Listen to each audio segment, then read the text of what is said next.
바쁜 가운데서도 교사 선생님들이 이렇게 잘 준비해 주시고 또 우리 이강용 장로님 먼 곳에서 오셔서 이렇게 귀하게 준비해 주셔서 너무나 감사합니다.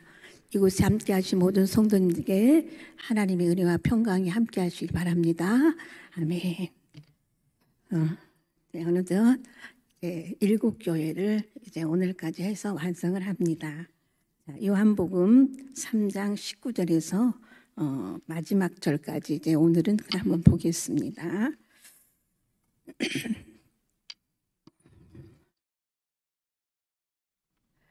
자, 요한계시록은 종말의 심판과 또한 그렇게 승리를 다루는 그런 책이지만 동시에 그 살아있는 교회를 향한 그러한 하나님의 이끄는 그런 마음이 담긴 그런 편지입니다. 그래서 그 중에서도 오늘 본문 라오디아 교회를 향한 그러한 주님의 말씀을 오늘 우리 시대의 교회와 또 성도들에게 너무나도 생생하게 그렇게 다가오는 그러한 영적 거울과 같은 말씀입니다. 라오디아 교회는 겉으로는 부유하고 부족함이 없는 그러한 공동체처럼 보였습니다. 그러나 주님의 눈으로 볼 때는 그들의 영혼은 차지도 않고 또 뜨겁지도 않은 그러한 미지근한 그러한 상태였습니다. 그런데 외적인 그러한 안정 속에 영적 위기를 그렇게 맞이한 것입니다. 이것은 단순한 그런 영적 침체가 아니라 그 자족하는 그런 마음의 일이네. 그러니까 지금 이 자리, 이 상황으로 충분해. 우리 성도들 중에서도 그러한 마음을 가지고 신앙생활을 하는 사람들도 있겠죠. 자, 그런데 하나님과의 그런 깊은 교제를 잃어버린 그러한 상태입니다. 주님은 그러한 상태를 경고하시면서 그들을 포기하지 않으시고 문 밖에서 여전히 두드리고 계십니다. 이는 오늘날 물질적인 풍요 속에서 살아가는 그러한 우리에게 던지는 그러한 심각한 그러한 질문입니다. 과연 나는 주님 앞에서 차갑지도 뜨겁지도 않은 그 미지근한 상태에 있지는 않은가?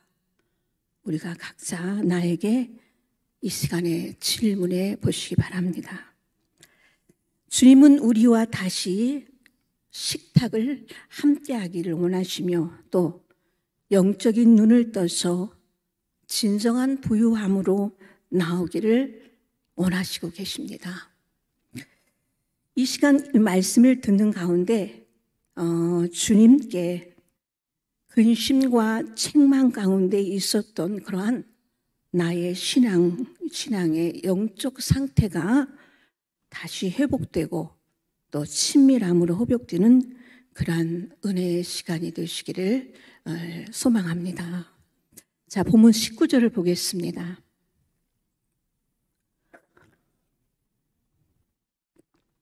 무릇 내가 사랑하는 자를 책망하여 징계하노니 그러므로 내가 열심을 내라 회개하라.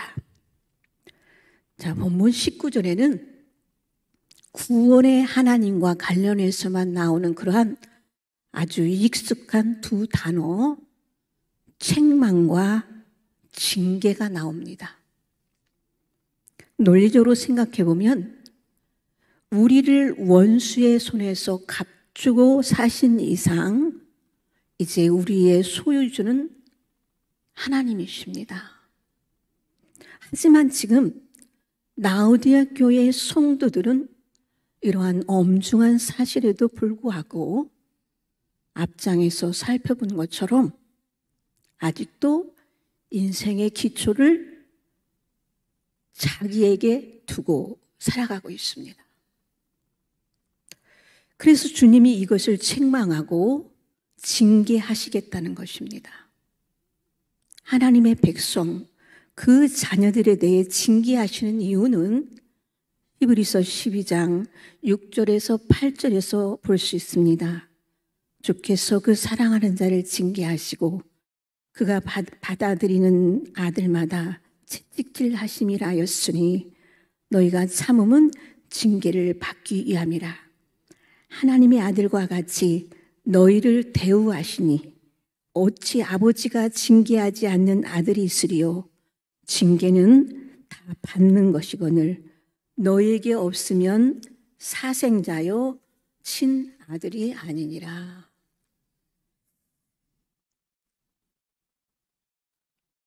우리가 놀랍게도 하나님은 우리를 값을 치르고 또 우리를 자녀로 입양을 하였습니다. 그리고 자녀답게 만들기 위해서 책망하고 징계를 하시겠다는 것입니다. 우리가 어릴 때는 무슨 복 하면서 얇은 수준으로 지낼 수 있지만 예수를 제대로 믿기 시작하면 성도의 삶은 어떤 면에서 나름 고달파집니다. 그분이 나를 자녀로 만들어가는 이상은 고삐 풀린 망아지 마냥 들고 뛰도록 두지 않으시기 때문입니다. 옛날에는 도장을 새길 때 제일 먼저 인장목을 고정 틀 안에 넣고 그리고 끈으로 동여맵니다.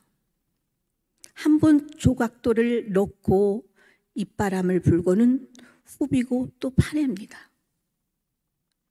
누가 이렇게 예수 믿으면 사람들은 만사 형통한다고 말을 합니다. 그런데 하나님이 참 아들을 만들기 위해서는 그때부터 우리를 깎으셔서 불로 연단한 금처럼 만드신 것입니다. 본문 19절 말씀에는 또 하나 매우 중요한 개념을 담는 그러한 단어 열심이 있습니다. 자, 우리는 이 말을 한 번 할 것 두 번 하고 1시간 할 것 2시간 하고 한 번 갈 것 2번 가는 식으로 세상 사람들이 이해하는 그런 개념 정도로 쉽게 받아들입니다. 그러나 본문이 말하고 있는 그러한 열심의 가장 중요한 내용은 태도를 분명히 하는 자세입니다. 하나님은 어떤 상황 속에서도 모든 것의 원인이고 그 결과이기에 모호하게 하지 말라는 그러한 무늬만 그리스도인으로 살아서는 안 된다는 것입니다. 속으로는 여전히 세상을 사랑하고 그것들에 의존하는 자세를 지니고 있는 한 이것은 열심을 내는 태도가 아닙니다. 우리의 하루하루가 우리의 삶 전체가 그분께만 집중되어 있고 그분을 모든 일과 만물의 원인으로 알고 살아가는 것이 그러한 진정한 열심입니다. 열심을 내라는 말은 직장에 다니지 말고 산에 올라가 기도만 하고 책은 오로지 성경만 읽으라는 그런 말이 아닙니다. 우리가 사랑을 하고 또한 삶에 뚜렷한 목적의식이 생기면 일상생활을 하면서도 모든 것을 사랑의 대상, 그 내 몰입의 대상과 자연스럽게 연결됩니다. 과일 가게 가서도 사랑하는 사람이 좋아할 과일을 찾고 신발 가게 가서도 그 사람에게 어울릴 만한 신발을 보면 사고 싶은 마음이 생깁니다. 옷가게에서도 무엇을 입어야 사랑하는 이를 기쁘게 할 수 있을까 생각합니다. 이런 상태가 열중이고 열심입니다. 본문 20절을 보겠습니다. 볼지어다 내가 문 밖에서 서서 두드리노니 누구든지 내 음성을 듣고 문을 열면 내가 그에게로 들어가 그와 더불어 먹고 그는 나와 더불어 먹으리라. 자, 이 구절에는 매우 오묘한 표현이 나오는데 그 두드린다와 연다가 동시에 발생형으로 되어 있습니다. 자, 이 말은 두드려 곧장 열린다는 그런 뜻입니다. 이렇게 녹화하자마자 문이 동시에 열리려면 그 안에 있는 사람은 항상 집중하고 있어야 합니다. 누구에나 어린아이를 부모나 친지에게 맡기고 용무를 처리하기 위해 외출해 본 경험이 있을 것입니다. 아이들을 맡기고 2-3시간 뒤에 가면 결코 좋은 소리를 듣지 못합니다. 아우, 나 이제 아이 다시는 못 봐. 애가 먹지도 않고 놀아줘도 놀지도 않아. 장난감도 싫대. 그저 모든 신경이 문에만 가 있어. 남의 집에 맡겨진 아이는 언제 엄마가 올까 하고 모든 신경이 전부 문으로 가 있습니다. 누가 문고리를 잡는 소리만 나도 부스럭거려도 엄마인가 하고 눈을 두리번거립니다. 두드려 곧장 열린다는 것은 바로 이런 상태를 이야기합니다. 우리가 주님을 목말라 하면 문을 두드리는 동시에 문이 열립니다. 다시 말해, 내가 문 밖에 서서 두드린다는 말은 다시 오실 주님, 예수 그리스도의 재림을 염두에 둔 그러한 성도들의 삶의 태도를 이야기하는 것입니다. 이렇게 기다리는 자에게는 또 그와 더불어 먹고 그는 나와 더불어 먹으리라는 그러한 약속이 주어집니다. 먹고 먹으리라는 그러한 식탁의 풍경은 데이프네오인데 거창한 잔치상이 아니라 일상에서 차려지는 그러한 저녁 식사를 뜻합니다. 유대인들에게는 온 가족이 둘러앉아 먹는 그러한 만찬의 식탁 교제가 아주 굉장히 중요한 의식입니다. 그래서 식탁에 둘러앉은 그 온 가족은 온전한 공동체로서 회복된 가정을 보여주는 겁니다. 예수님이 주인이 되신 그날은 하늘의 식탁이 차려지는 것이에요. 이런 면에서 식탁은 역사의 종말에 차려집니다.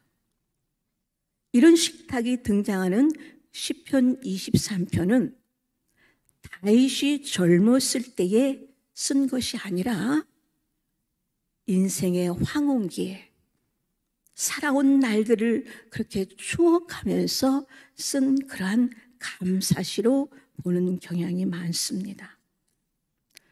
다윗은 이 시에서 원수의 목전에서 내가 식탁을 베푸시라고 고백하는데 자신을 가족으로 맞아주시는 그 목자 하나님의 승량 못할 그 큰 사랑을 그렇게 노래한 것입니다. 사랑했던 요나단이 죽자 다윗은 요나단의 아들들에게 너희가 이제부터는 내 상에서 먹으리라고 말합니다.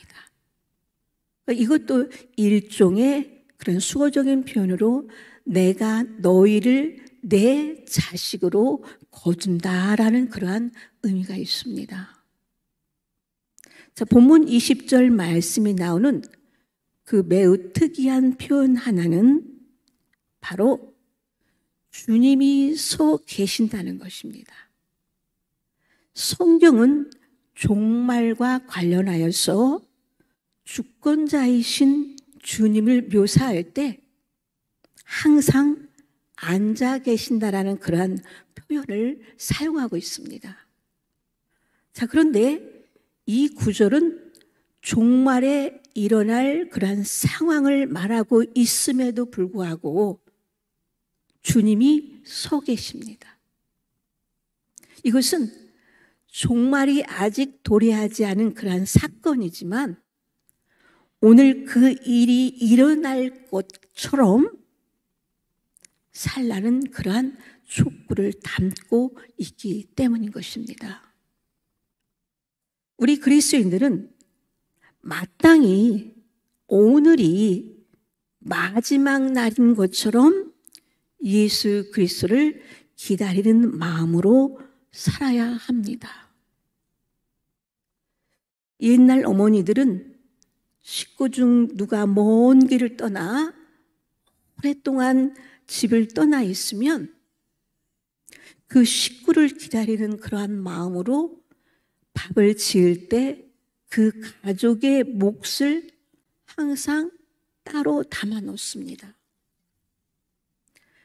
신랑이신 그 예수 그리스도를 기다리는 그 우리의 마음이 이래야 합니다.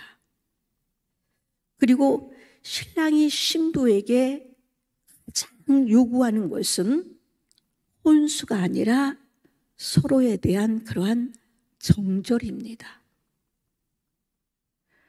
해외 파견 근무 다녀온 사이에 사랑하는 아내가 나만 주목하고 바라며 나를 중심으로 살았는지를 그렇게 보는 것입니다.